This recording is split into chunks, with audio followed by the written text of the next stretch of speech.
అప్పుడు ఏనుగుల ప్రాణాలు తీశారు. కానీ అవే ఇప్పుడు మనుషుల ప్రాణాలు కాపాడాయి. ఇది కేరళలోని మలప్పురం ప్రాంతంలో జరిగిన ఒక సంఘటన. ఒకరోజు ఒక ఏనుగు రోడ్డు పైన నడుచుకుంటూ వెళ్తుంది.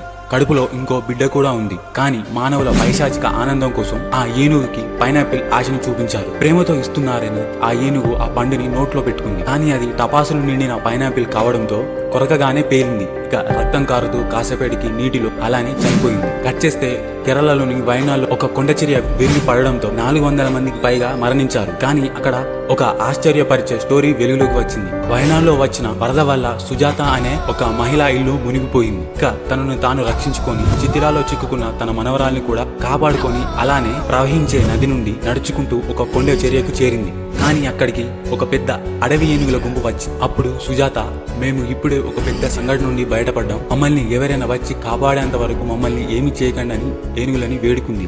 ఉదయం కొందరు